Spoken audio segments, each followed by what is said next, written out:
Bien, muy buen día tengan todas y todos. Vamos a comenzar la sesión del día de hoy. Me presento, soy el maestro Jesús Ángel Cadena Alcalá. Soy profesor de la Escuela Judicial Electoral. El día de hoy vamos a abordar la sesión continua sobre el control difuso de constitucionalidad y convencionalidad en materia electoral.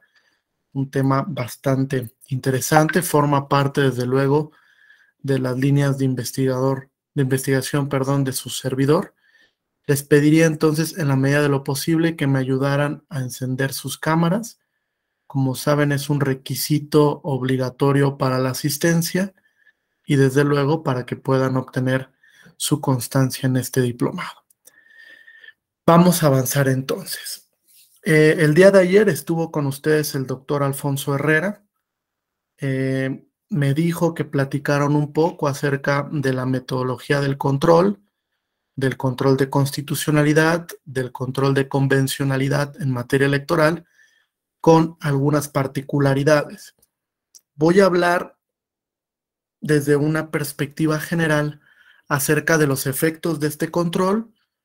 Posteriormente vamos a discutir algunos casos en materia electoral que han sido relevantes y cómo es que se han empleado algunas metodologías contemporáneas, interpretativas, argumentativas, que hoy en día ocupan los tribunales electorales a nivel nacional para resolver aquellos temas de control constitucional, es decir, principalmente para la defensa de los derechos político-electorales y desde luego de los derechos democráticos, que no hay que olvidar, entran en esta relación. Les voy a compartir una presentación y vamos a avanzar con algunos puntos relevantes. Me indican, por favor, cuando ya le estén visualizando.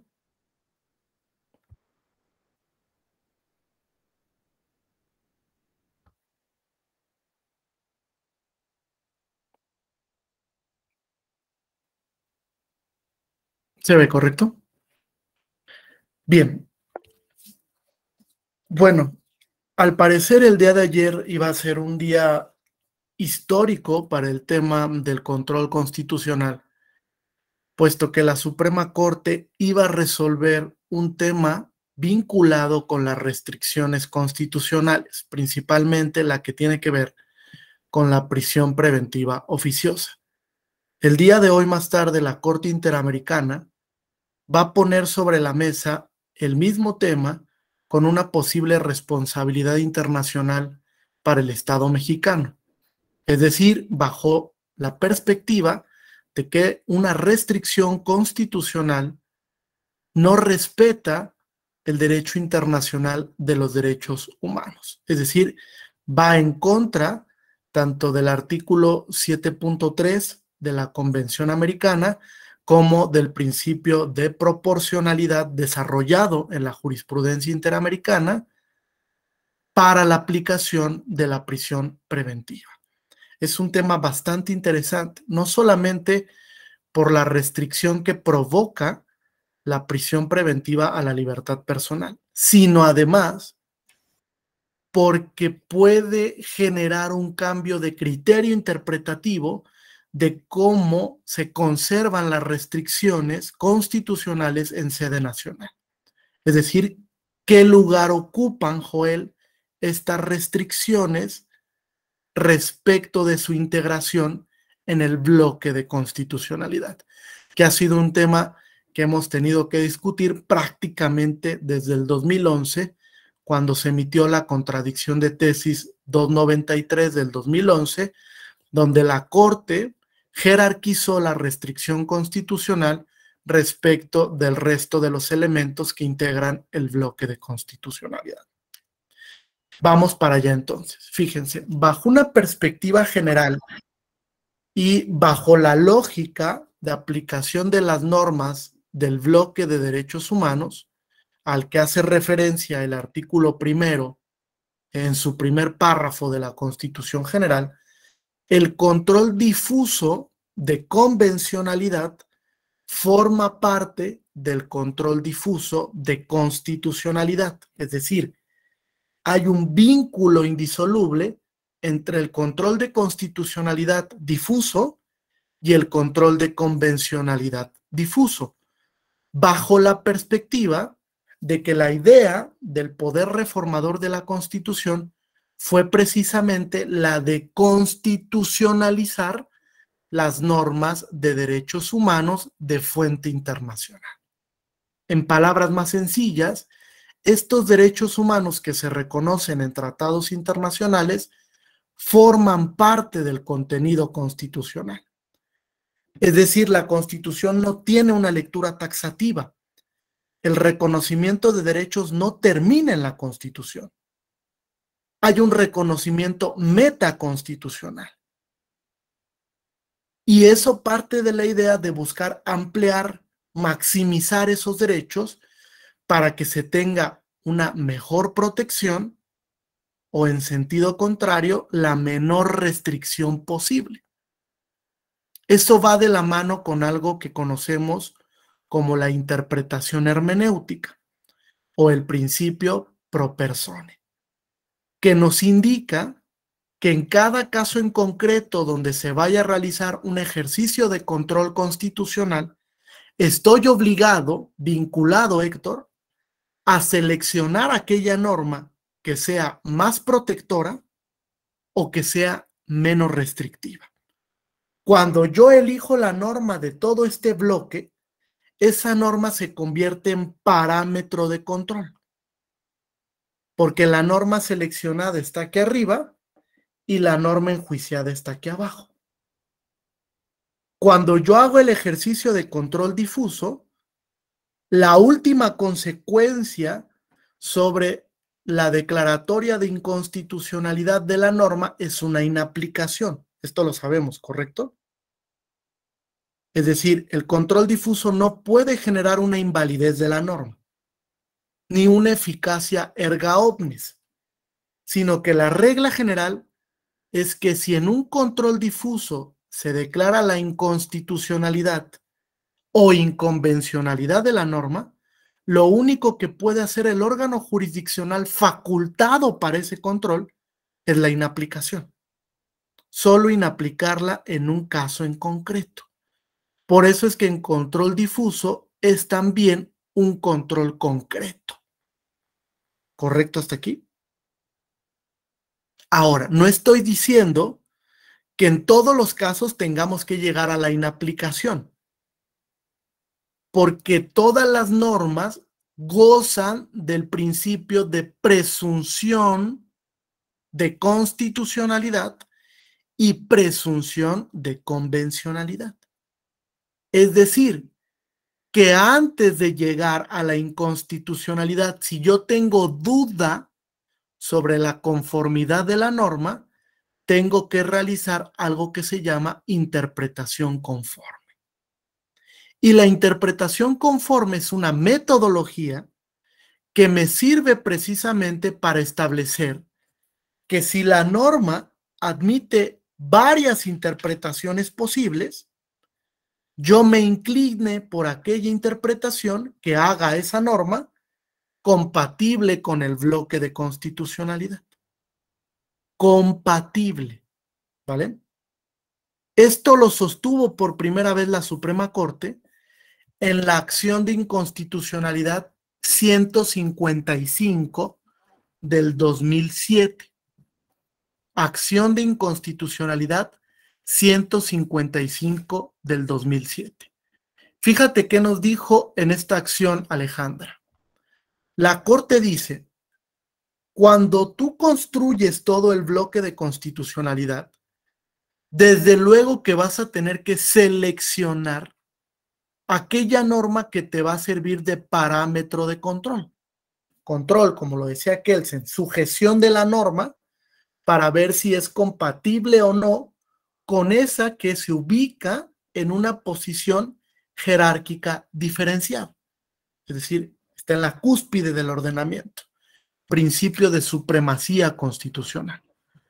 Bajo esa perspectiva, dice la Suprema Corte, entre la Constitución y las normas de derechos humanos de fuente internacional no existen jerarquías ex ante. Esta primicia es importantísima. No existen jerarquías ex ante. Es decir, ocupan el mismo nivel jerárquico en el ordenamiento. Constitución, normas de derechos humanos de fuente internacional. Desde luego que va a haber ocasiones, Alejandra, en la que yo pueda armonizar las normas y pueda hacer el ejercicio de control frente a la Constitución y frente al derecho internacional. Pero también va a haber ocasiones donde la Constitución proteja más que el derecho internacional. ¿Están de acuerdo? Y en un sentido contrario, donde los derechos humanos de fuente internacional protejan más que la Constitución. Es una dinámica propia del reconocimiento de derechos y de la potencialidad que se busca con los derechos. Es decir, que alcancen su máximo grado de eficacia, de efectividad. Ahora, cuando yo estoy en el dilema interpretativo, porque es un dilema interpretativo, en el que una de las dos normas genere una mayor protección o una menor restricción en su caso, porque también puede darse ese escenario, ¿qué es lo que debo de hacer? La lógica de la interpretación constitucional te dice, aplica el principio pro persone. ¿Bajo qué perspectiva me dirá Raúl? Algo que se llama, Raúl, criterio de selección normativa. Criterio de selección normativa. Es decir, yo tengo la posibilidad como órgano jurisdiccional de seleccionar la norma más benéfica para el caso o la norma menos restrictiva. La pregunta ahora será, ¿es importante la fuente de la que emane esa norma? No, es irrelevante. Es decir, es poco relevante si la norma pertenece a la Constitución o pertenece al derecho internacional. Porque, ¿qué creen? Ambas disposiciones pertenecen al bloque de constitucionalidad. Son constitución. Es algo que nos ha costado trabajo entender. Incluso a partir de esta discusión de la Corte sobre la prisión preventiva oficiosa, hemos entrado al debate nuevamente sobre cómo tiene que leerse el contenido constitucional. Y la Constitución hoy día en el sistema jurídico mexicano no es una norma aislada, no es una norma que se encuentre allá alejada de todo, es una norma que conversa con el derecho internacional, que lo que buscó el poder reformador en el 2011 es precisamente generar una conjunción normativa, un conjunto de normas de derechos humanos que integraran este bloque. Por ello es que no es indebido que en un ejercicio de control constitucional o control de convencionalidad, yo establezca la preferencia interpretativa frente a un tratado respecto de la Constitución o de la Constitución frente a un tratado. Eso no quiere decir que la norma que no vaya a escoger para el ejercicio de control pierda su eficacia, de ninguna manera, sino que lo que analicé en perspectiva es que la norma seleccionada me ofreciera la mayor protección o la menor restricción para el derecho, sin importar la fuente. Ese ejercicio de criterio de selección normativa es el que deberíamos de hacer hoy en el sistema jurídico mexicano. Ello no conlleva inaplicación de la Constitución desde mi perspectiva. Simplemente lo que se hace es una visión hermenéutica del derecho. de poder establecer en un caso en concreto, bajo un criterio discrecional, qué norma resulta en una mayor ampliación para el derecho fundamental que está relacionado con el control, o que en el escenario restrictivo represente la menor interferencia para el derecho, bajo la lógica de que los derechos no son absolutos. Desde luego que se les puede imponer restricciones o límites siempre y cuando estos sean constitucionalmente legítimos. ¿Correcto hasta aquí? Ahora, se da un fenómeno interpretativo, Benito, en el que la Suprema Corte no entendió del todo esta relación interpretativa entre Constitución y normas de derechos humanos de fuente internacional. Porque en la contradicción de tesis 293 del 2011, lo que hizo la Corte fue jerarquizar a las restricciones. ¿Qué restricciones? Me dirá Miriam. Las que están establecidas en el contenido constitucional. Y la Corte determinó que cuando estamos frente a una restricción constitucional al ejercicio de un derecho, prevalece el contenido constitucional. Prevalece el contenido constitucional. ¿Qué propicia esto? Porque tiene una relevancia muy significativa, sobre todo para el operador jurisdiccional. Lo que hizo la Corte, vía interpretación, fue establecer una deferencia normativa a la Constitución, para que en aquellos casos donde se realice un ejercicio de control, pero ese ejercicio de control esté vinculado con una restricción constitucional, prevalece la Constitución, desplazando al derecho internacional de los derechos humanos. Es decir, ya no puedo hacer un ejercicio amplio de control de convencionalidad o de interpretación conforme en sentido amplio, porque ahora solo me puedo circunscribir a lo que marca la Constitución. Solo puedo estar a lo que expresamente determina el texto constitucional. ¿Quién me dice alguna restricción constitucional diversa a la prisión preventiva?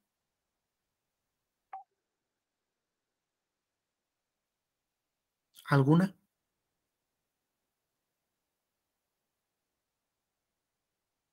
No, ninguna. Tenemos muchísimas, ¿eh? Por lo menos se han ubicado alrededor de 60 restricciones a derechos humanos previstos en la Constitución. Arraigo es otra restricción. Otra más, ministros de culto en materia electoral. Otra más, compra de tiempo en radio y televisión en materia electoral. Otra restricción. Una más, restricción a la estabilidad en el empleo, tratándose de policías, militares o miembros de las Fuerzas Armadas, prevista en el artículo 123, apartado B, fracción 12. Y así, muchísimas restricciones a derechos fundamentales que están en la Constitución y que impiden este ejercicio en sentido amplio. Ya no lo puedo realizar en esos casos, María.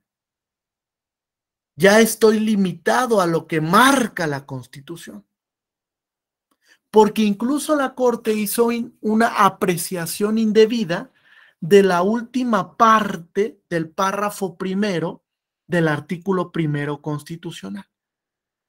Esa última parte del párrafo primero, donde hace referencia a restricción o suspensión de derechos, se vincula con el contenido del artículo 29, donde se prevé la posibilidad de suspender ciertos derechos cuando se da un fenómeno, un acto que pueda poner en riesgo la estabilidad del Estado, como una guerra. El error que cometió el poder reformador de la Constitución es establecer como sinónimo restricción y suspensión. No es lo mismo. Una cosa es limitar el ejercicio de un derecho a través de una medida legislativa y otra cosa es el decreto de suspensión de derechos, que tiene una vertiente de temporalidad. ¿Correcto hasta aquí? Ahora, les voy a poner un ejemplo a partir de lo que resuelve la Suprema Corte en la acción de inconstitucionalidad 155 del 2007, para que quede claro la perspectiva del criterio de selección normativa. Fíjense, en ese caso, en control abstracto, ¿vale?, que es un control que puede generar la invalidez de la norma, la Suprema Corte tenía que resolver un tema de control vinculado con una norma que imponía una sanción a los padres de aquellos jóvenes que incumplieran con un programa de rehabilitación contra las drogas. ¿Cuál era esta sanción? Trabajo forzoso en favor de la comunidad. La norma más o menos establecía esto. Cuando un menor incumpla con un programa al que fue sometido para la prevención, erradicación o rehabilitación contra la droga, el padre de ese menor, los padres de ese menor, tendrán que pagar, se generaba una sanción, con trabajo forzoso en favor de la comunidad. Ese era el contenido normativo que estaba enjuiciado. Reitero, control abstracto, ¿vale? En control abstracto solo se analiza la norma. No hay ningún caso en concreto. Solo está la norma y el contenido del bloque de constitucionalidad. De ahí tengo que yo elegir qué norma de ese bloque me va a servir de parámetro. Y la Corte tenía dos opciones para elegir. Una prevista en la Constitución y otra reconocida en el derecho internacional. Fíjense el planteamiento del problema, porque me van a ayudar a resolverlo. Primero, la Corte dice, bueno, si tú a esta norma la enjuicias frente a la Constitución, es constitucionalmente válida, porque la facultad para imponer esta sanción se daba en favor de una autoridad administrativa. ¿Correcto? ¿Se va entendiendo el caso hasta aquí? O sea, una autoridad administrativa era la que estaba facultada para imponer esa sanción a los padres de los jóvenes que incumplieran con ese programa. Y esa norma era perfectamente compatible con la Constitución porque la Constitución preveía que ese tipo de sanciones, como el trabajo forzoso en favor de la comunidad, se podía imponer por autoridad judicial o por autoridad administrativa. ¿Correcto? Entonces, en un análisis de compatibilidad, si la Constitución dice que sí lo puede imponer una autoridad administrativa, pues la norma es perfectamente compatible. Ahora, había una segunda opción normativa. Recuerden que yo les dije, criterio de selección normativa. La norma que sea más benéfica para el caso o que menos restringe el derecho. En el derecho internacional, tanto en la Convención Americana como en diverso tratado de la Organización Internacional del Trabajo, se establece puntualmente que cuando se trate de sanciones como el trabajo forzoso en favor de la comunidad, la sanción únicamente puede ser impuesta por autoridad jurisdiccional. Por autoridad jurisdiccional, no por autoridad administrativa. ¿Correcto? queda el planteamiento del caso. La Corte tiene dos opciones normativas para escoger. O escoge la Constitución para el ejercicio de control, o escoge los derechos humanos de fuente internacional. ¿Cómo resuelve el dilema? ¿Cuál es la primera premisa que sostuve? Entre la Constitución y estas normas de derecho internacional no existen jerarquías ex ante, ¿vale? Están a la par. Se ubican en la misma posición jerárquica del ordenamiento. ¿Cómo resuelvo el problema? Primero, ¿son armonizables las normas? No, no lo son. ¿Cuál voy a seleccionar? ¿Por cuál se inclinarían? Francisco, adelante. Sería por la que pones menos restricciones o es menos lesiva a la persona, y en este caso le daría mayor certeza en un momento dado la multa, o más bien la sanción que le imponga una autoridad jurisdiccional en vez de la administrativa. Correcto. Fíjate, Francisco, lo que acabas de hacer es un ejercicio de selección. Tú tienes tus dos normas que se ubican jerárquicamente en la misma posición. Como no existe la posibilidad de armonizarlas, porque una protege más que la otra, tienes tú la posibilidad de decir, el derecho internacional, en este caso, protege más los derechos fundamentales que lo hace la Constitución. Reitero, ¿esto es indebido? No lo es. Porque incluso la visión de la reforma del 2011 fue esa, que tuviera yo la posibilidad de seleccionar la norma más benéfica. Por eso es que se constitucionalizó el principio pro persona. ¿Están de acuerdo? Entonces, si el tratado internacional, como dice Francisco, beneficia más para el ejercicio de los derechos que lo hace la Constitución, entonces escojo la norma de derecho internacional. Selecciono esa norma para el ejercicio de control. Y como el derecho internacional nos indica claramente que esa sanción solamente puede ser impuesta por autoridad jurisdiccional, la norma enjuiciada es inconstitucional. ¿Por qué es inconstitucional? Porque prevé la posibilidad de que la sanción le imponga la autoridad administrativa. ¿Correcto? ¿Se entendió el tema del ejercicio de selección normativa? ¿Hay alguna duda? Ok. Esto es muy relevante. Sí, Francisco, adelante.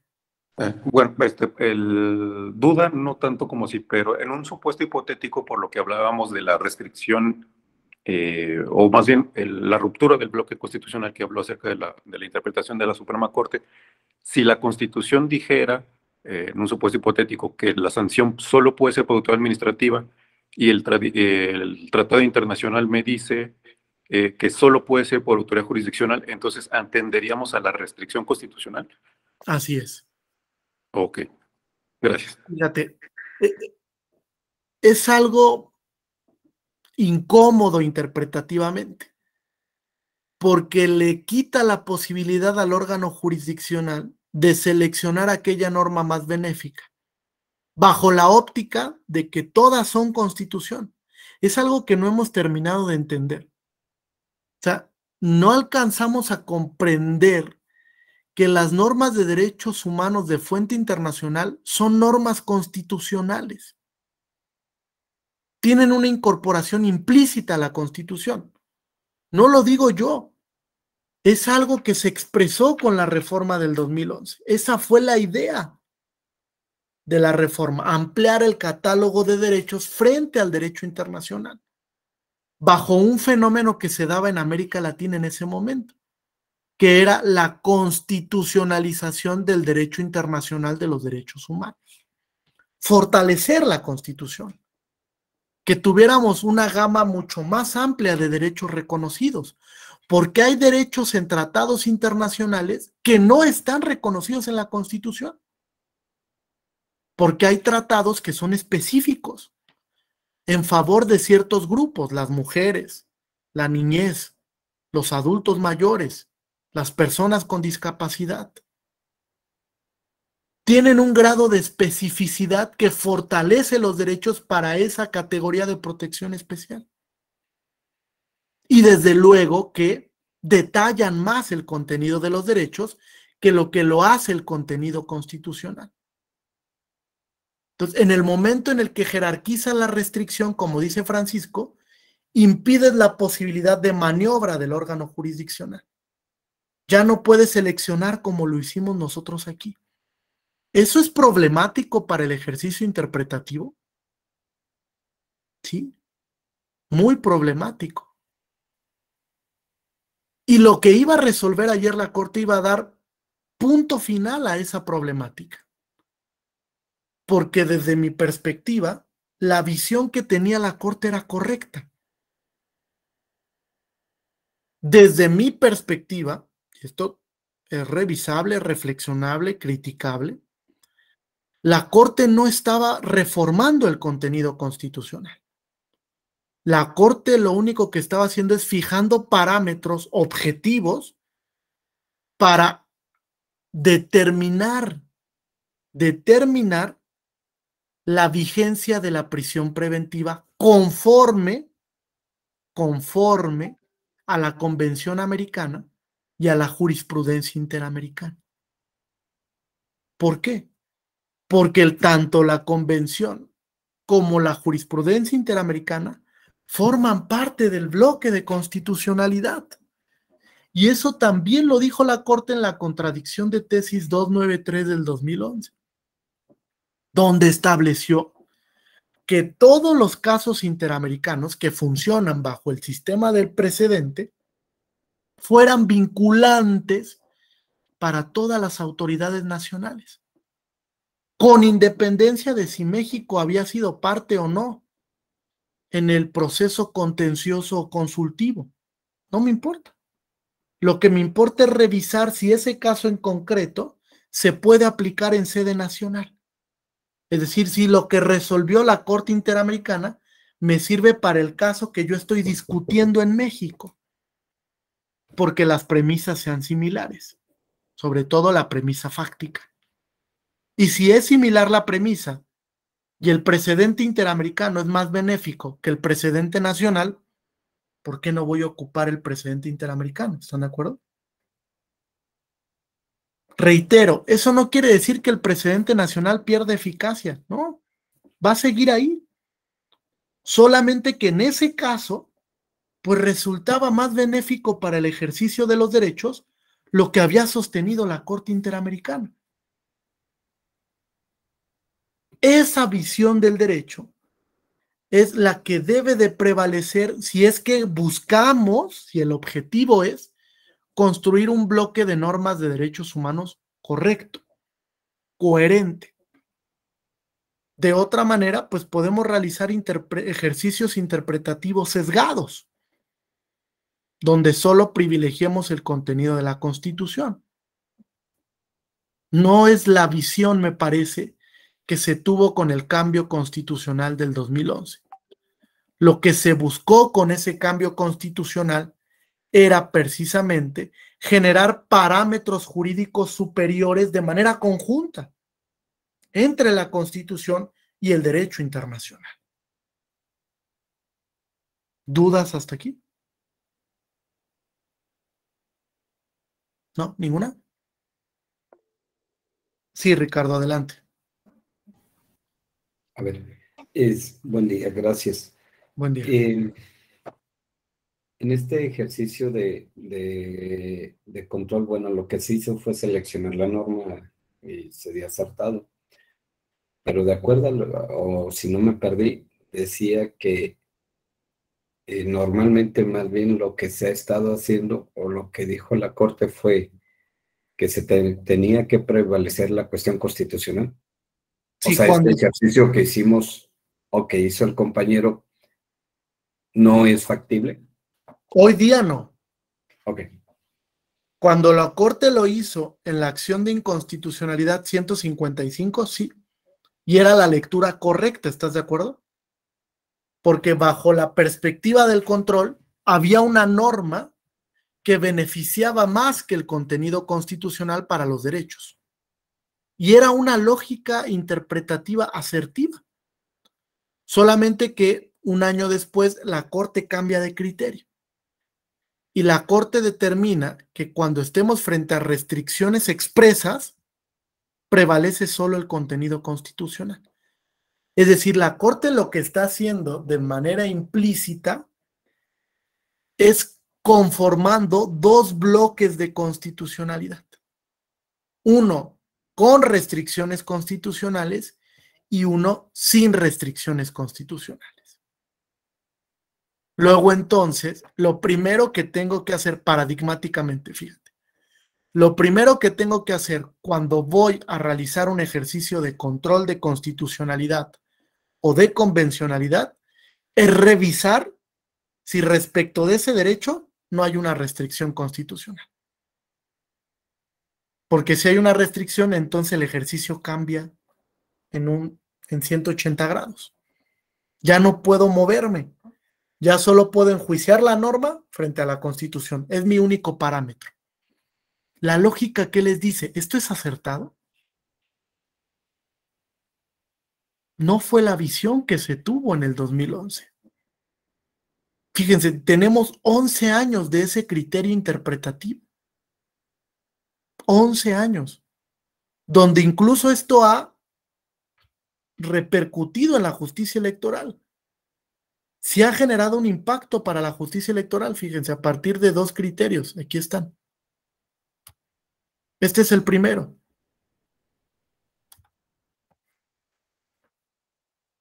Donde la sala superior dijo, a ver, vamos a resolver el tema de radio y televisión. La prohibición de contratar propaganda electoral ¿es constitucionalmente válida o no? Pues desde luego que sí, porque ¿dónde está la restricción? En la Constitución. Entonces, si yo voy a enjuiciar una norma secundaria frente a la Constitución, pues son perfectamente compatibles, ¿no? De hecho, dicen lo mismo. A pesar de que ello, fíjense, pueda ser contrario al derecho internacional de los derechos humanos. Es decir, estamos en un dilema interpretativo porque tenemos figuras que son constitucionalmente válidas, pero que son inconvencionales. Paradigmáticamente así pasa en el sistema jurídico mexicano. La prisión preventiva oficiosa. ¿La prisión preventiva oficiosa es constitucionalmente válida? Sí, porque está reconocida la restricción en el artículo 19, segundo párrafo. Pero paradigmáticamente viola todos los estándares internacionales configurados por la Corte Interamericana. Ahora, su lógica escéptica, ¿qué les dice? ¿Podemos sostener normas que sean conforme a la Constitución, pero que contravengan el derecho internacional? Pues desde luego que no. Cuando México suscribe un tratado internacional, la primera obligación que tiene, conforme al artículo 2 de la Convención Americana, es adecuar todo su sistema normativo doméstico a lo que marca ese tratado internacional. Si no, no lo suscribas. O puedes generar una reserva interpretativa, siempre y cuando la reserva interpretativa también sea convencionalmente válida. Porque si no, de otra manera es un fraude al derecho internacional. Rompes con la dinámica del efecto útil de las normas internacionales. En otras palabras, Arely, si tú suscribes un tratado internacional para no cumplirlo, ¿para qué lo suscribes, no? Hay nula efectividad ahí. Si tú me dices que toda la jurisprudencia interamericana es vinculante, pero no la podemos ocupar cuando estemos frente a restricciones constitucionales, ¿para qué me sirve la jurisprudencia interamericana? Poco útil. No hay un margen de maniobra en esos casos. ¿Bien hasta aquí? Fíjense, otra restricción para que vean cómo ha repercutido en la justicia electoral. ministros de culto. Como ustedes saben, históricamente los ministros de culto, desde la época de Benito Juárez, no pueden ejercer su derecho a ser votados. Es decir, no son elegibles. Esa restricción está reconocida en el contenido constitucional. Es una restricción expresa de la Constitución donde dice, si tú eres ministro de culto religioso, no puedes ejercer tu derecho a ser votado. Es una restricción absoluta. Bajo ningún supuesto puedes participar en los procesos electorales. No bajo la perspectiva del derecho a ser votado. ¿Puedes votar? Sí, desde luego que sí. Pero ser elegible en una contienda, no. Ahora, esa restricción, pregunta, ¿ustedes creen que sea convencionalmente válida? Es interesante, ¿eh? Porque si ustedes van al artículo 23.2 de la Convención Americana, ¿qué les dice? A ver, ¿quién tiene su convención a la mano? 23.2 de la Convención, que me quiera ayudar a darle lectura.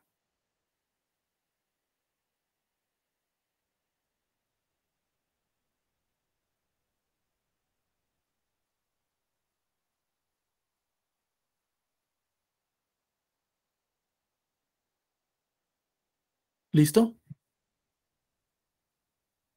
¿No? ¿O quieren que lo proyecte? ¿Sí? Por favor.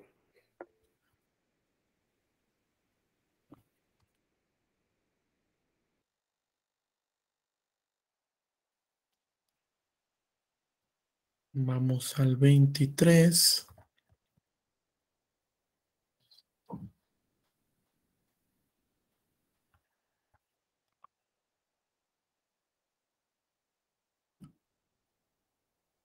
Listo. Ya se está viendo ahí, ¿verdad? Sí. Sí. Entonces, el 23, artículo 23, que habla sobre el reconocimiento de los derechos políticos, en su numeral segundo, establece que estos se van a poder reglamentar únicamente por las siguientes razones. Cuando habla de reglamentar, de alguna manera, lo que establece es que se pueden regular o restringir bajo las siguientes razones: edad, nacionalidad, residencia, idioma, instrucción, capacidad o condena emitida por juez competente en proceso penal. La pregunta es, ¿nos habla en algún momento ahí sobre alguna cuestión de culto o sobre alguna cuestión religiosa? ¿No? Luego entonces me parece que esa restricción constitucional puede ser inconvencional. Más allá de la perspectiva histórica, yo entiendo las razones del por qué en la Constitución se estableció esa restricción para que los ministros de culto religioso participaran en los procesos electorales, principalmente por la ruptura de la relación iglesia-estado. Y en un segundo momento, porque ustedes saben que la iglesia tiene un poder político muy relevante, muy importante. Ahora, esa justificación histórica serviría de fundamento para poder validar que se restrinja un derecho frente a la perspectiva internacional. No lo sé. Tal vez sí, tal vez no. Tendría que llegar un caso al sistema interamericano para que resolviera en perspectiva la convencionalidad de esa restricción. Y te dijera, es correcto. México, tú puedes válidamente restringir el derecho de los ministros de culto porque ello es convencionalmente válido, ¿o no? Tendría que hacer un ejercicio interpretativo la Corte Interamericana para determinar la convencionalidad de la Constitución mexicana. ¿Esto se puede hacer? Sí. Ya lo ha hecho la Corte Interamericana en otros casos. Por ejemplo, Olmedo Bustos contra Chile, el caso de la última tentación de Cristo, donde declaró la inconvencionalidad de la Constitución chilena y vinculó al Estado chileno para que modificara su Constitución, porque existe un mandato expreso de compatibilidad del derecho doméstico, artículo 2. ¿Qué nos dice el artículo 2? Es claro el artículo 2. ¿En qué sentido? Cuando tú suscribes el tratado, tienes la obligación, te comprometes como Estado de adoptar, con arreglo a los procedimientos constitucionales, todas las disposiciones de derecho internacional. Es decir, debes de armonizar tu sistema doméstico a lo que marque ese tratado. Lo que llamamos armonización frente al derecho internacional de los derechos humanos. Reitero, los estados, si suscriben un tratado, es para cumplirlo, no para inobservarlo, porque eso iría en contra de la propia dinámica de lo que conocemos como el efecto útil del tratado internacional.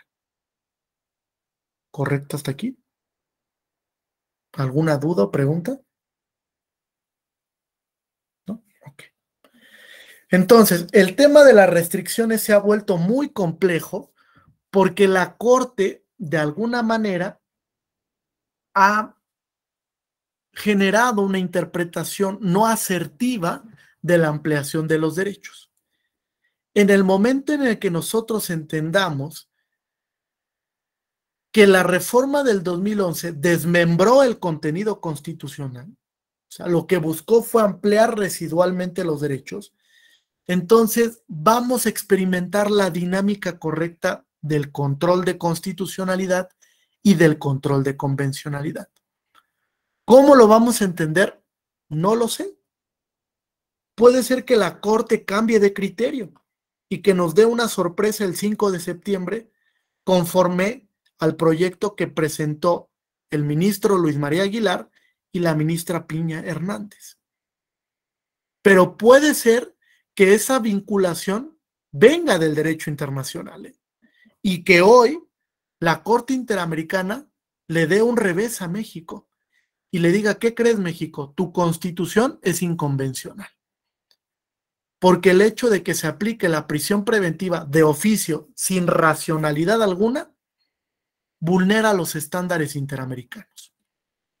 Luego entonces, México, tienes que cambiar tu constitución. Ahora, ¿cómo se va a recepcionar eso en México? ¿Cómo lo ven? Lejos desde la perspectiva jurídica, porque ustedes saben que las sentencias de la Corte Interamericana se tienen que cumplir en sus términos. No son interpretables. No puedo decir yo, Ricardo, bueno, es que yo creo que la Corte Interamericana quiso decir esto. No. Yo recojo la sentencia y la cumplo tal cual lo estableció, lo determinó la Corte Interamericana. Jurídicamente me parece que no hay problema en eso. La Corte Mexicana lo ha sostenido. Políticamente, ¿cómo lo ven? Porque puede ser válido, puede estar en el radar que México determine no el cumplimiento de una sentencia interamericana. Y eso sí generaría un retroceso importante. Ya ha pasado, ¿eh? La Corte Interamericana se ha enfrentado con problemáticas donde los estados no quieren cumplir sus sentencias y donde los estados optan mejor por salirse del sistema interamericano. Venezuela, Argentina, República Dominicana. Estados parte que no quisieron cumplir con un precedente interamericano y que mejor decidieron ya no reconocer la facultad contenciosa de la Corte. Eso sí sería un retroceso para lo que estamos viviendo. Porque sí existe un argumento fuerte de potencialidad frente al precedente interamericano. Es decir, el precedente interamericano interpretativamente sí genera un beneficio para resolver casos en sede nacional. Hoy en día lo ocupan los tribunales. La Sala Superior del Tribunal Electoral dialoga cotidianamente con casos de la Corte Interamericana, como Castañeda Goodman contra México, como Yatama contra Nicaragua, como el último caso Petro Úrrego contra Colombia. Si hay una interacción constante entre lo que se resuelve en sede nacional con perspectiva interamericana, lo que llamamos diálogo jurisprudencial. Entonces, si vamos a dejar de cumplir con las sentencias interamericanas por un aspecto político o porque nos resulta incómodo el criterio de ese tribunal supranacional, eso se va a reflejar en un detrimento en el reconocimiento de derechos. Puede pasar, ¿eh? Ustedes lo vieron. Los comunicados que un día después sacó varias autoridades ejecutivas en contra del proyecto de sentencia de la Suprema Corte y obligó a la Suprema Corte a recular, a bajar el proyecto. A ver, lo vamos a platicar otra vez. ¿Cómo quedó? A ver, lo voy a decir así porque también resulta incómodo esto.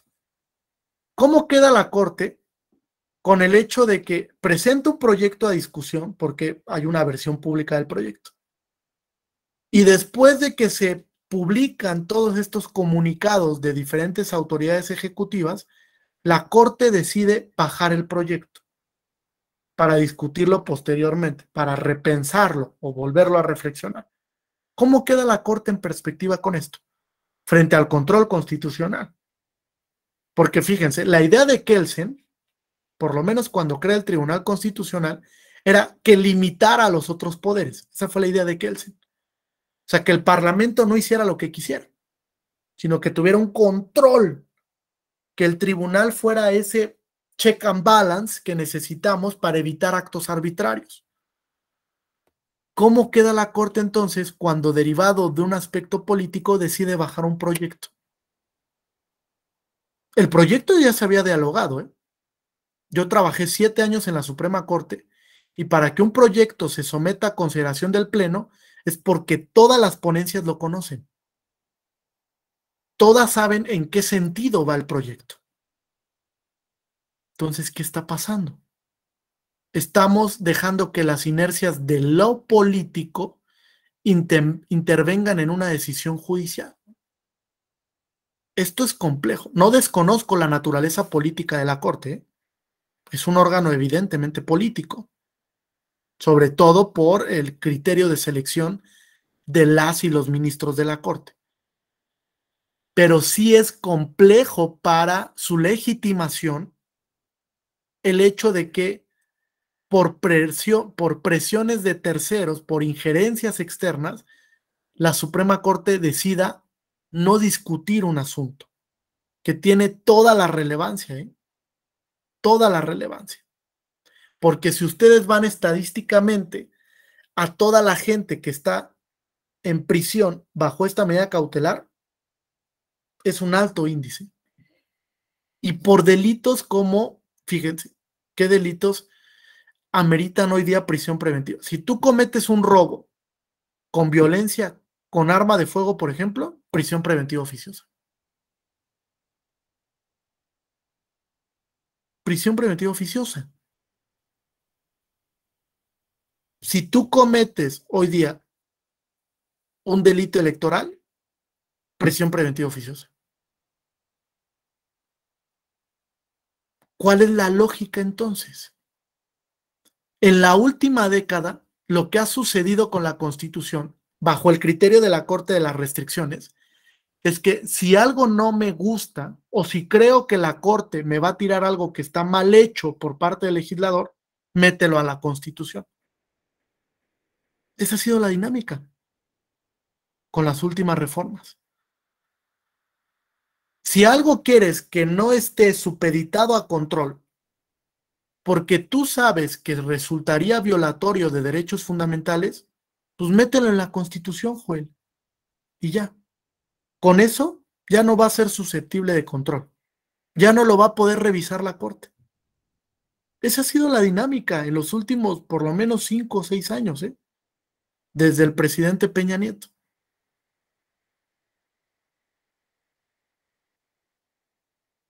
Es complejo el tema. Bastante complejo. Y más si la Corte lo viene a complicar más con el ejercicio interpretativo. Entonces, es una buena oportunidad hoy. Vean la sesión de la Corte Interamericana. Vamos a ver cómo lo discute. Vamos a ver si hoy resuelve la Corte Interamericana que esa restricción en específico es inconvencional y vincula al Estado mexicano a modificar la Constitución. Ni modo.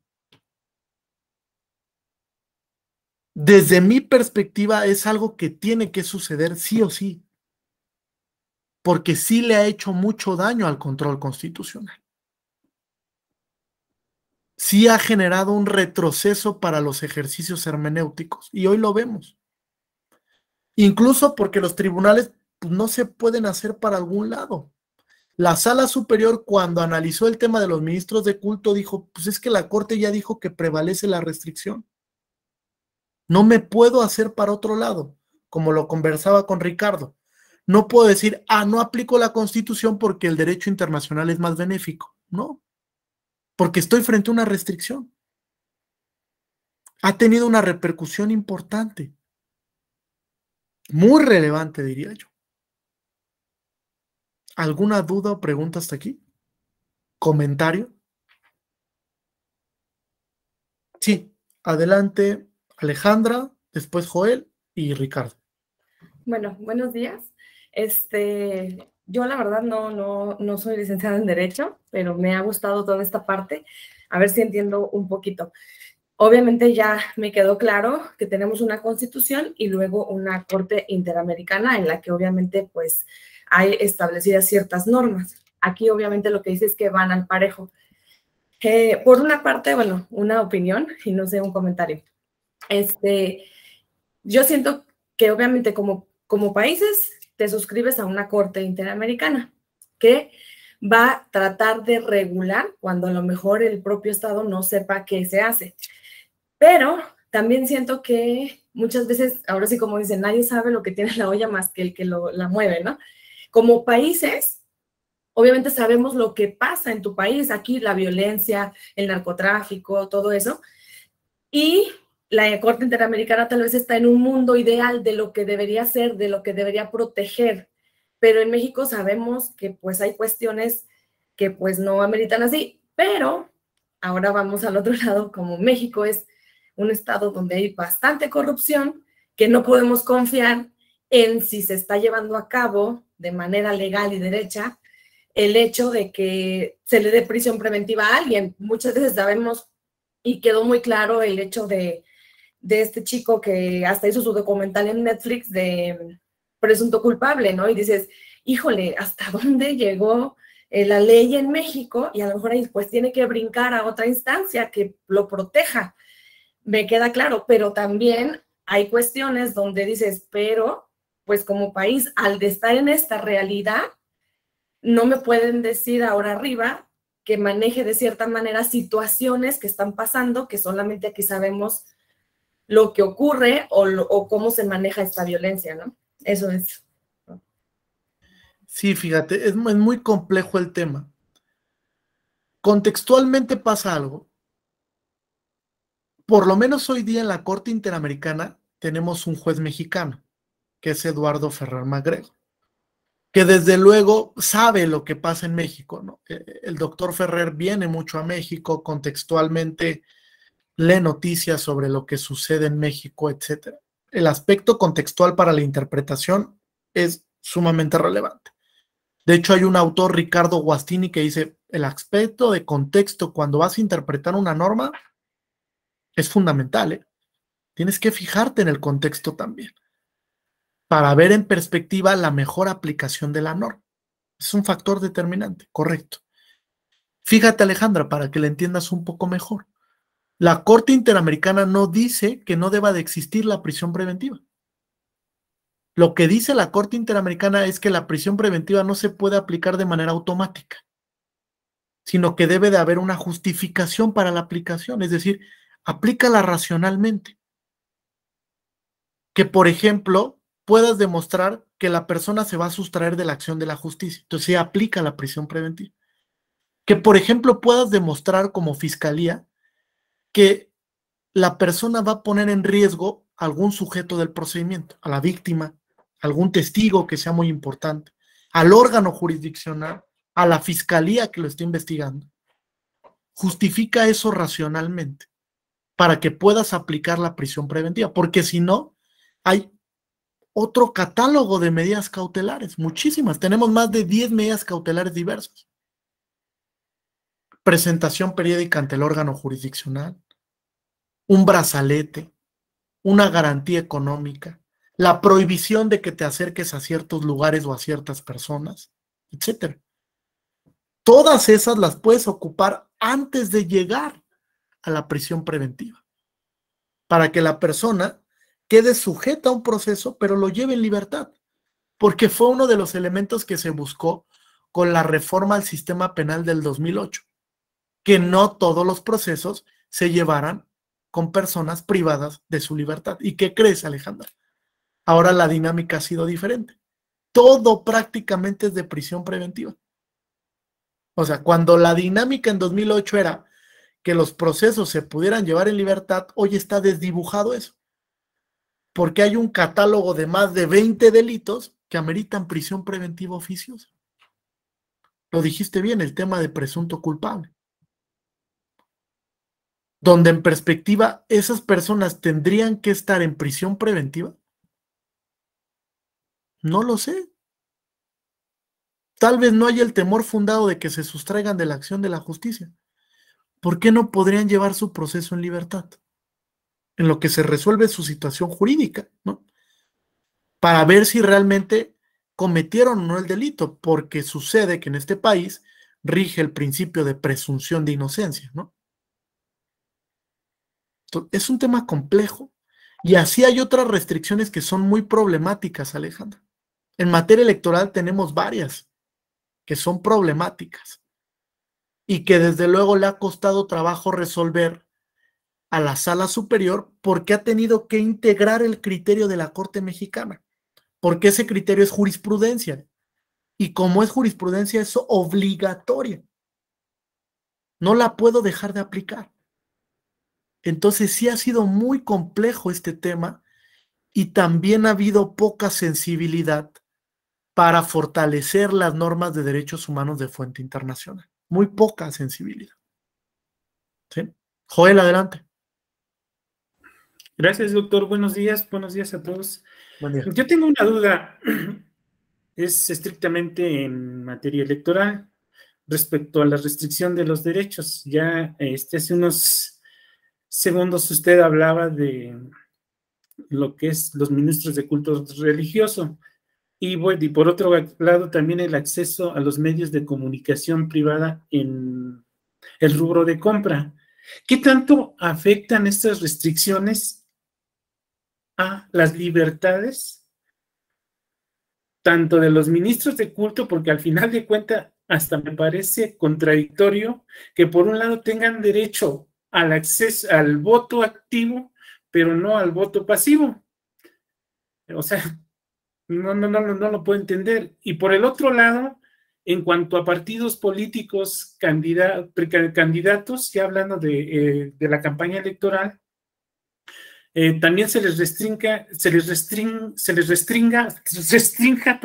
el acceso a los medios de comunicación privada, sobre todo cuando en muchas ocasiones tienen acceso a entrevistas que de alguna u otra forma pues es publicidad, pues. Gracias, doctor. Fíjate, Joel, es interesante. En cuanto a los ministros de culto, es una restricción absoluta. O sea, deja sin contenido al derecho. No lo pueden ejercer bajo ninguna modalidad ni bajo ninguna posibilidad. Ningún escenario sería permisible que ejerzan su derecho a ser elegible. Es complejo porque entiendo que detrás puede haber una justificación, decía yo, histórica, ¿no? Porque ustedes saben, ¿Qué pasaría si un ministro de culto hace campaña en México? ¿Ganaría? Muy probablemente sí. O sea, no puedo asegurar que un 100%, pero tendría una alta probabilidad de ganar. Porque aparte tiene una cualidad que no tiene cualquier candidato, tiene una legitimación de fe. Y en México ustedes saben que el tema de la religión pues, es un tema bastante seguido, ¿no? Ahora, el hecho de la justificación histórica te da para vaciar de contenido un derecho en la dogmática de los derechos fundamentales. Es decir, por el simple hecho de que desde el siglo XIX hubo una problemática de separación iglesia-estado, ¿eso da por válida la restricción? Me parece que no. Ahí ya entramos en un juego de dogmática, ¿no? Justifícame la restricción, porque la Suprema Corte ha dicho, la restricción a los derechos son válidas, sí, siempre y cuando la restricción sea válida desde el punto de vista constitucional. Pregunta, así de bote pronto, ¿qué derecho se busca proteger? ¿Qué principio, qué valor constitucional se busca proteger sobre la base de que los ministros de culto no puedan ejercer su derecho a ser votados?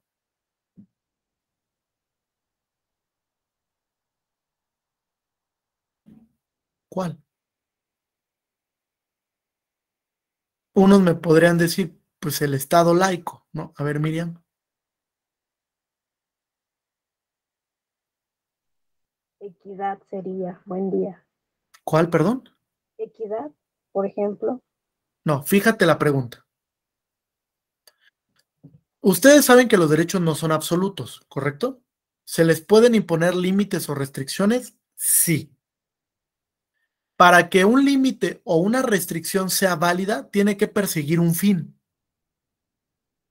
Un fin reconocido en la Constitución, un principio, un valor, un derecho establecido, reconocido por el texto constitucional o por algún instrumento internacional, pero tiene que perseguir algún fin legítimo, válido.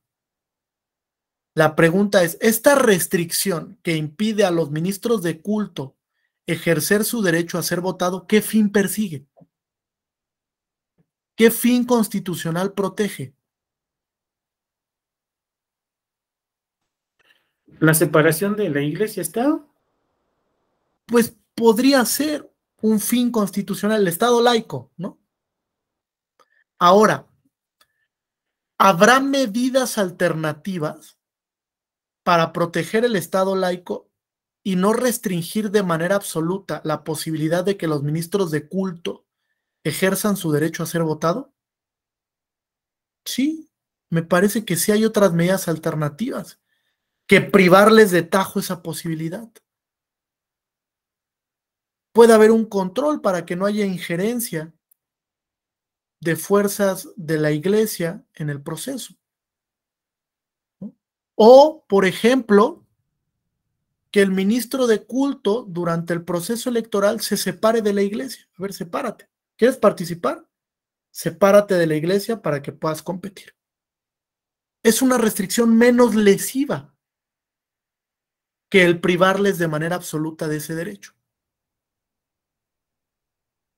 Entonces, hay que racionalizar la restricción. Es un aspecto muy importante, porque racionalizando la restricción vamos a entender si realmente es constitucional o convencionalmente válida. ¿Correcto? Ahora, respecto de la compra de tiempo en radio y televisión, es una restricción relativa, ustedes lo saben, no es absoluta, porque hay ciertos sujetos de los procesos electorales que sí pueden comprar tiempo en radio y televisión, que son los partidos políticos, ¿sí? Los candidatos, las candidatas por sí, no lo pueden hacer, tampoco un candidato independiente, por ejemplo. Ahora, ¿por qué la restricción es relativa? Porque lo cierto es, Joel, que hoy día, y más con la pandemia por COVID-19, las redes sociales juegan un papel importantísimo en los procesos electorales. Importantísimo. Lo vimos en el último proceso electoral con el tema de la veda electoral y el Partido Verde, ¿no? el Partido Verde se pasa por el arco del triunfo, la veda electoral, y empieza a manejar a través de redes sociales diversos mensajes para la población en general. No respecto de un candidato, sino en apoyo al partido.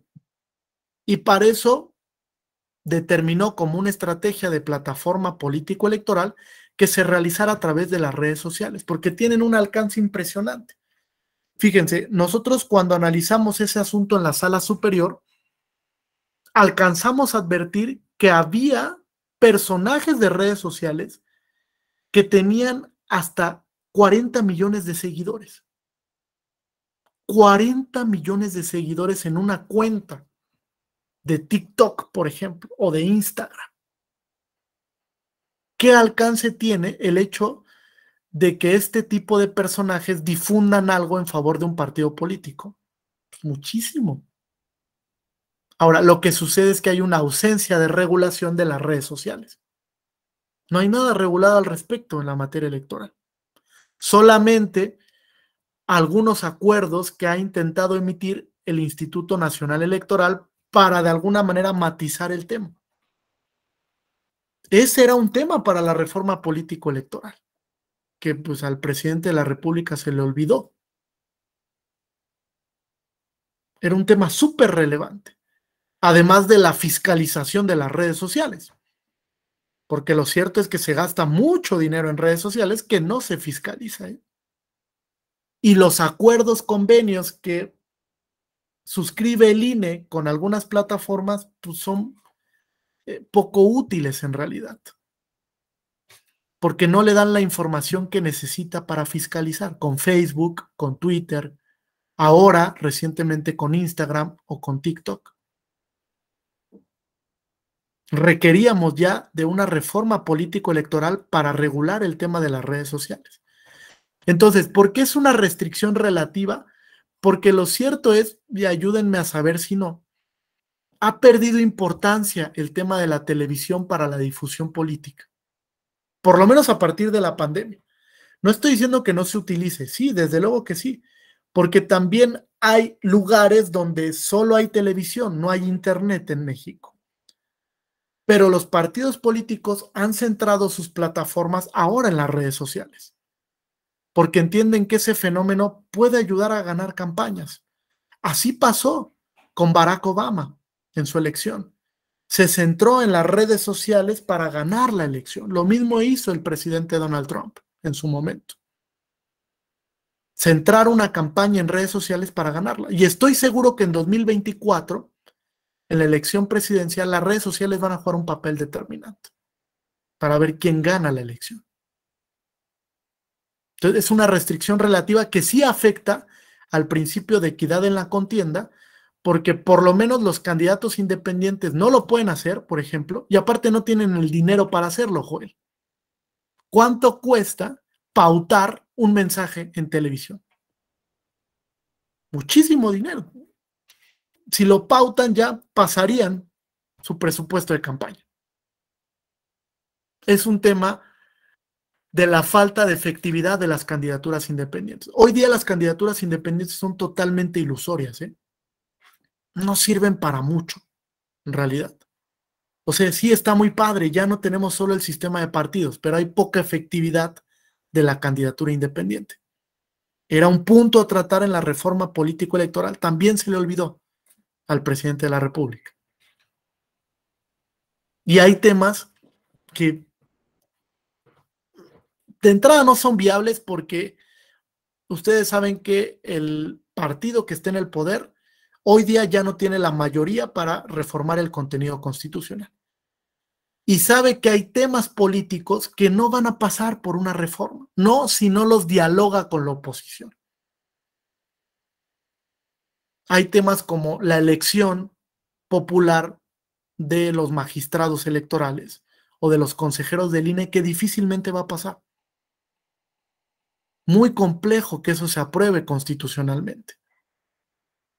Hay otros temas como la desaparición del INE o la modificación de la denominación del INE que tampoco va a pasar. Fíjense, paradigmáticamente, el partido en el poder tiene una tendencia a generar una visión de ahorro en el gobierno, ¿no? De buscar lo más posible acotar los recursos públicos.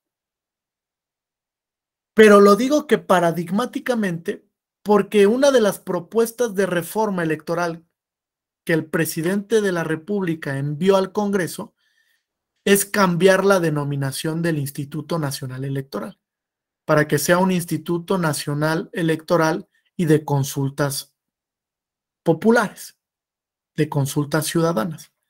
¿Eso cuánto va a costar en dinero?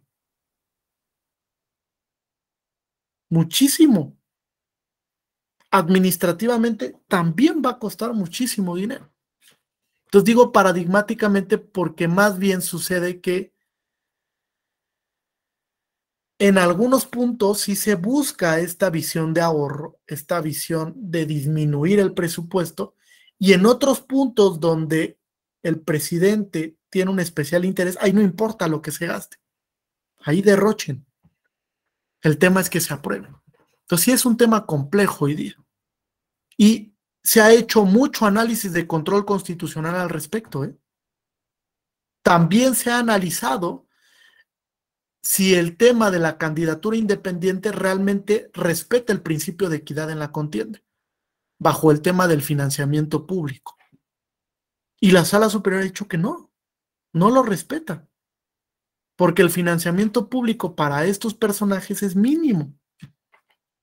A veces es una barrabasada. 50,000 pesos para un proceso electoral, imagínense, para una presidencia municipal. ¿Qué vas a hacer con 50,000 pesos? ¿Qué propicia eso? Corrupción. Porque el candidato independiente busca otra manera para que no se fiscalice el recurso y pueda volver viable su candidatura y no lo reporta ante el Instituto Nacional Electoral. Eso es lo que ha provocado. Y el financiamiento regularmente, en muchas partes del Estado mexicano, viene del crimen organizado, de la delincuencia organizada. Entonces ha provocado escenarios en los que no debíamos de estar. Ricardo, adelante.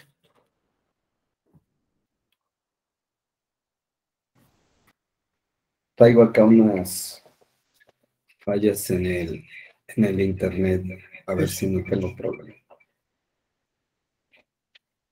He notado,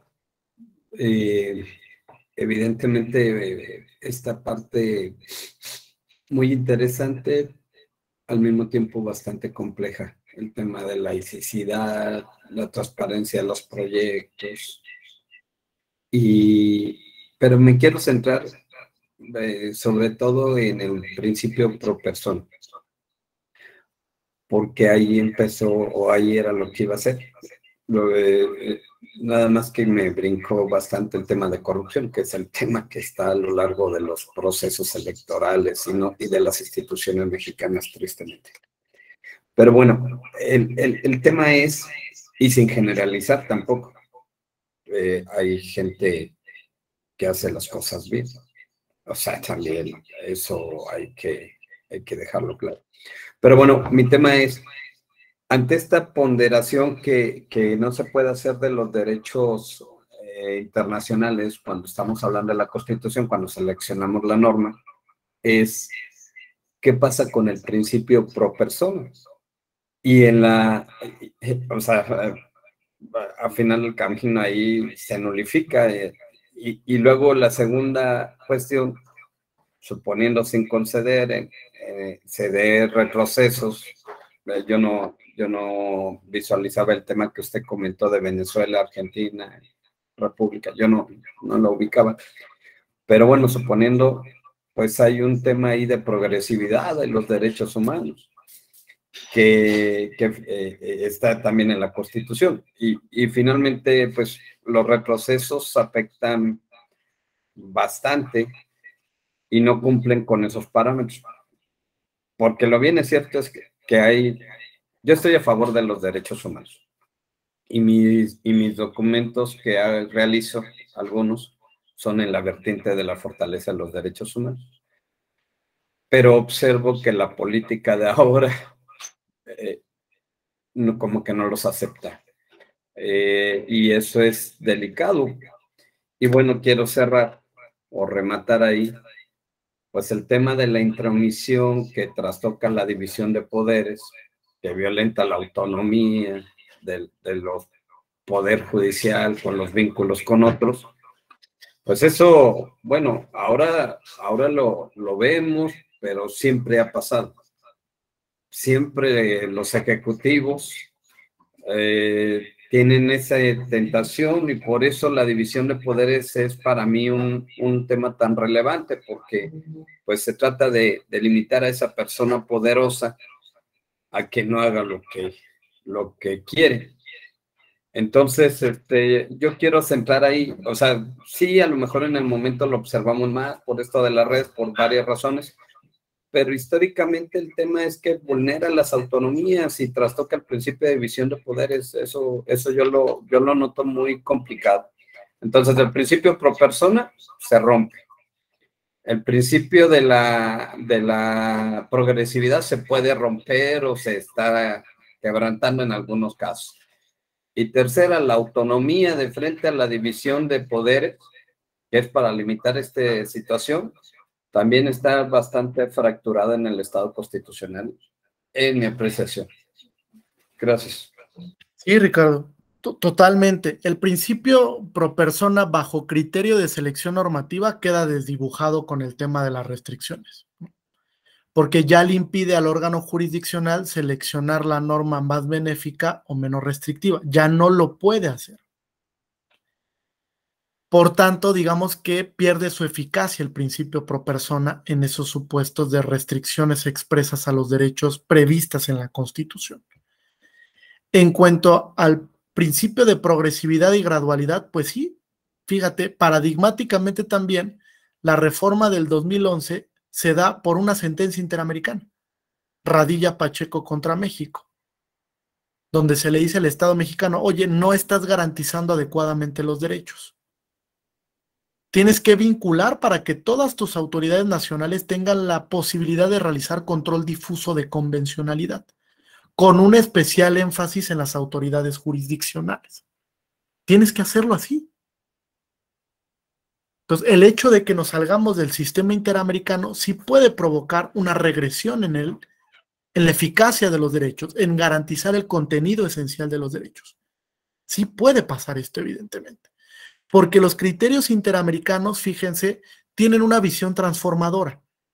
La Corte Interamericana resuelve al año 5 o 6 asuntos, pero son asuntos muy importantes, muy, muy, muy relevantes. Son asuntos que buscan transformar algo, no solo en el Estado, que es presunto responsable, sino en América Latina, para que realmente haya un cambio en la protección de los derechos. Entonces, salirse del sistema interamericano sí generaría un retroceso. Pasó en Venezuela. En Venezuela, cuando se decide con el caso Radio Caracas contra Venezuela, que ya no iban a pertenecer al sistema interamericano, generó un retroceso en la protección de los derechos. Solamente que la Corte Interamericana puso un candadito. Dijo, Venezuela, ¿te vas a salir? Correcto, no te puedo obligar a que sigas, ¿están de acuerdo? Es una decisión libre de los estados. Pero como reconociste la competencia contenciosa de la Corte Interamericana hasta 2015 o 2016, todos los casos de violaciones que se hayan suscitado en años previos siguen siendo de mi competencia. Y hoy día la Corte Interamericana sigue condenando a Venezuela por hechos que se dieron antes del 2016. Fue una estrategia razonable para decir, bueno, pero voy a seguir verificando las violaciones a derechos que realices. Entonces sí es complejo el tema y sí puede repercutir de alguna manera en la progresividad. En cuanto a la división, bueno, ustedes saben que en el Estado constitucional de derecho, gran parte de la preservación del contenido constitucional se da a parte del check and balance. Que haya un órgano que limite, que controle, que establezca que no se pueden realizar actos arbitrarios, porque se da otra cosa paradigmática. El agente que debe de proteger los derechos, que es el Estado, es el que más los viola. Y entonces tiene que haber un ente que por lo menos establezca ciertos límites para la actuación de las autoridades públicas. Y hoy día eso se llaman jueces y juezas constitucionales. Son realmente los que juegan ese papel contramayoritario.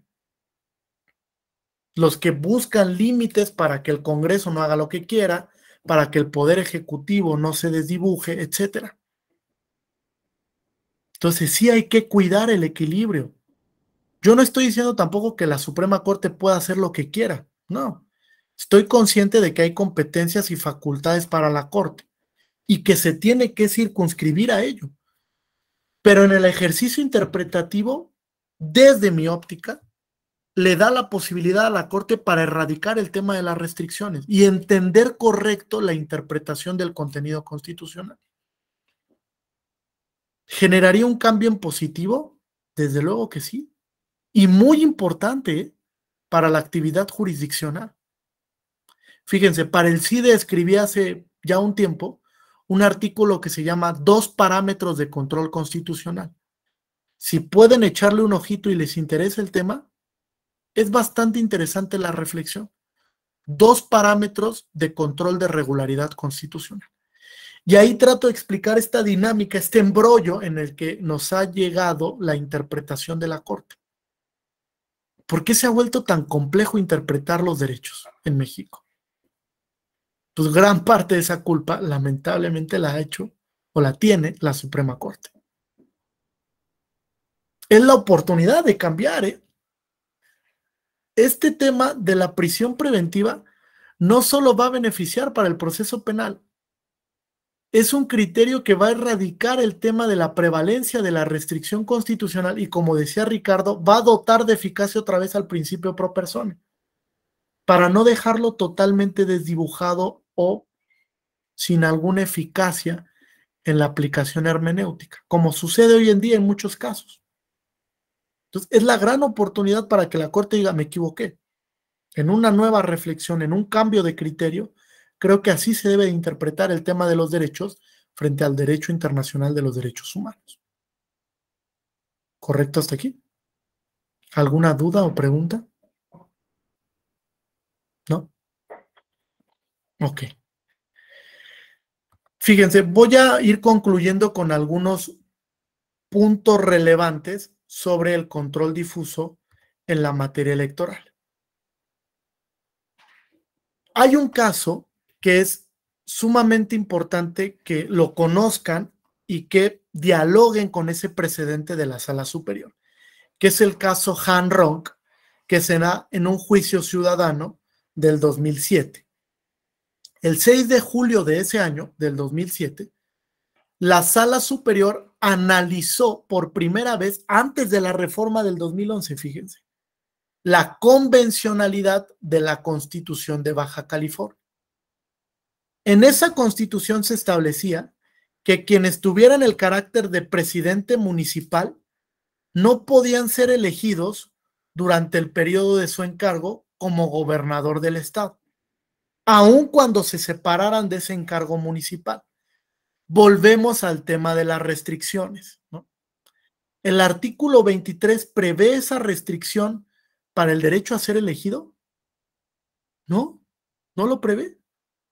Y si tú te separas previamente del cargo para competir por otro diverso, como puede ser el de gobernador, pues no se te puede restringir el derecho, porque la restricción no sería convencionalmente válida a la luz del artículo 23.2.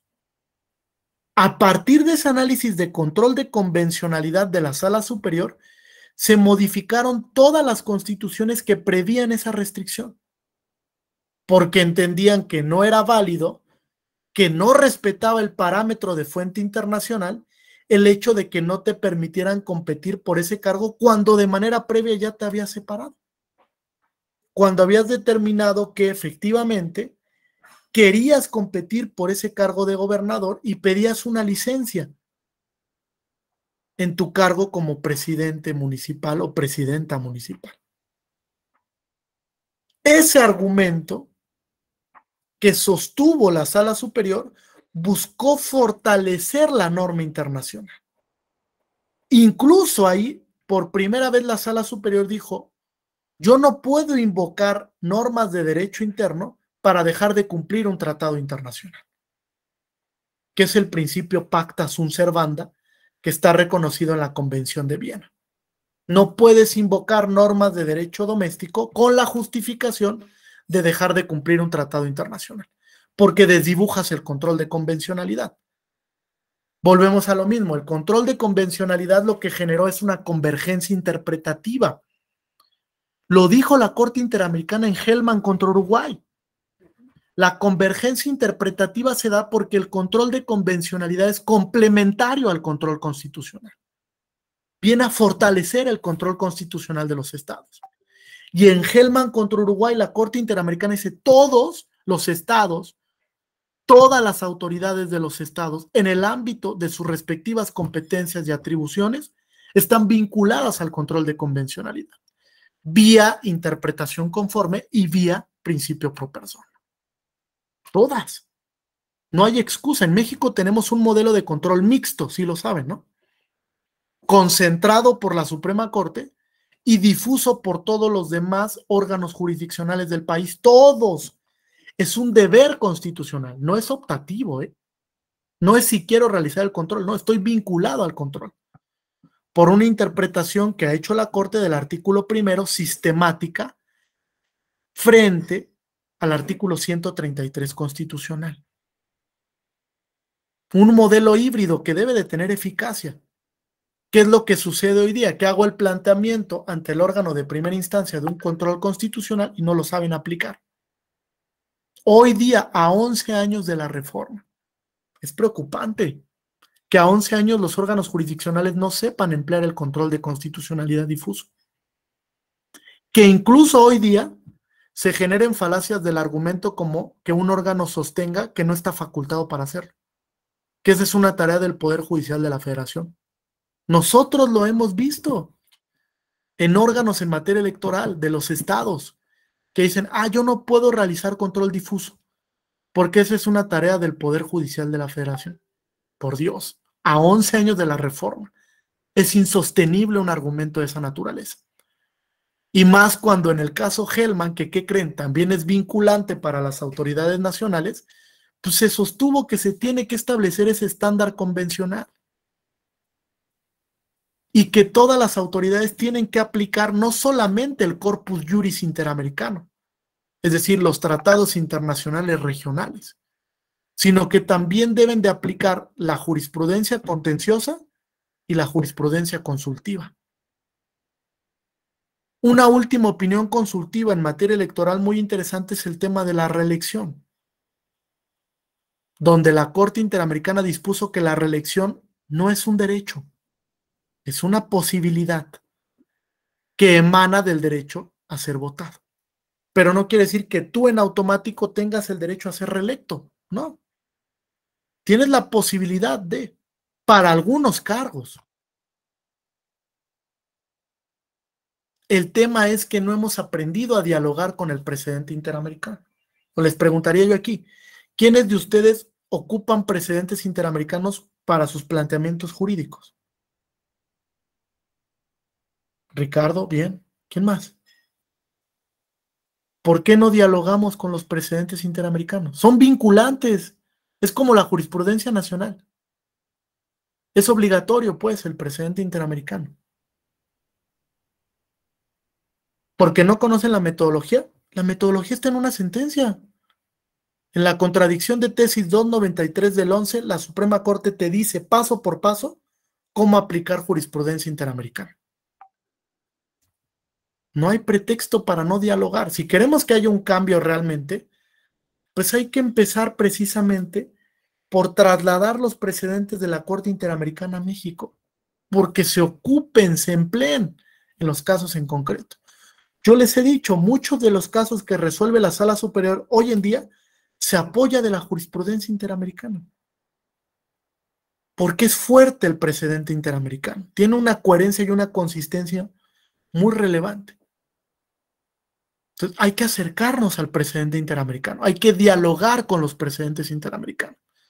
Es algo fundamental hoy en día, por el grado de vinculatoriedad.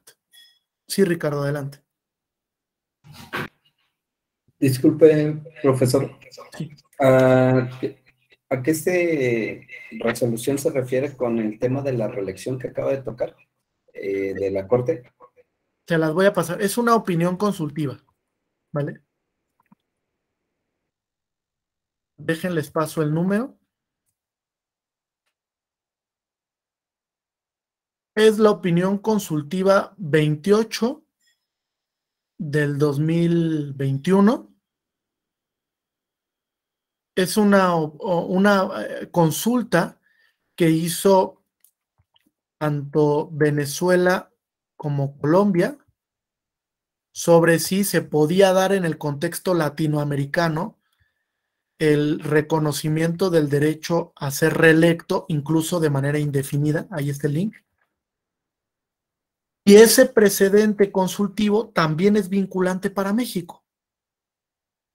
¿Vale? También es vinculante para México. De hecho, la Escuela Judicial Electoral participó con una amicus curia para el tema de la reelección, bajo la óptica nuestra de que también la reelección no es un derecho, sino es una posibilidad que emana del derecho a ser votado. Hay un control de convencionalidad ahí. ¿Correcto? Bien. ¿Hasta aquí tienen alguna duda o pregunta? ¿No? Bueno, les voy a compartir mi correo electrónico por si requieren de algún material adicional. Incluso puedo compartirles yo la presentación y un material que hemos diseñado en la unidad académica respecto del control difuso en materia electoral. En la unidad académica coordinamos el diplomado en control de constitucionalidad y de convencionalidad en materia electoral.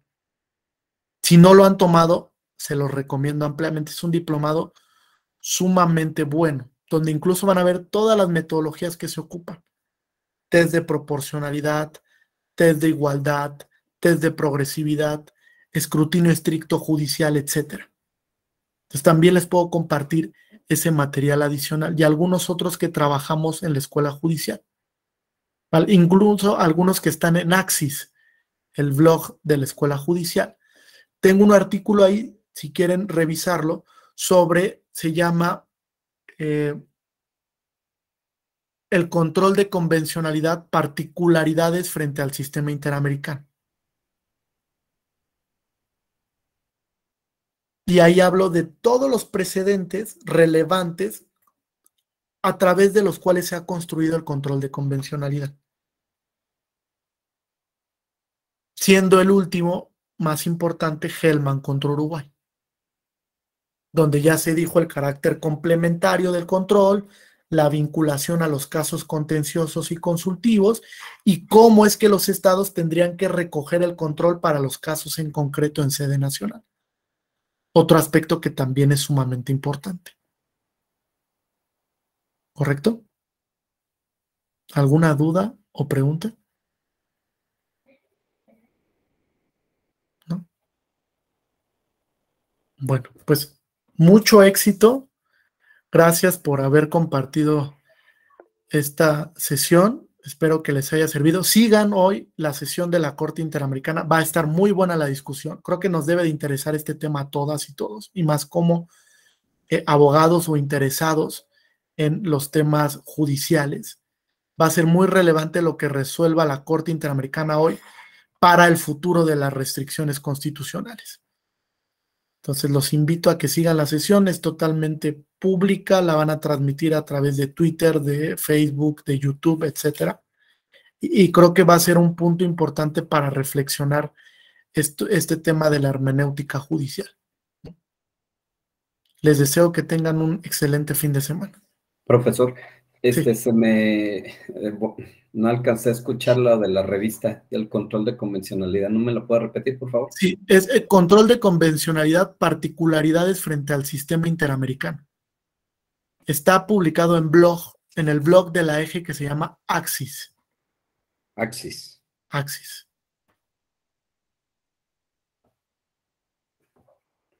Gracias. Muchas gracias a ustedes. Que tengan un excelente fin de semana. Nos estaremos encontrando.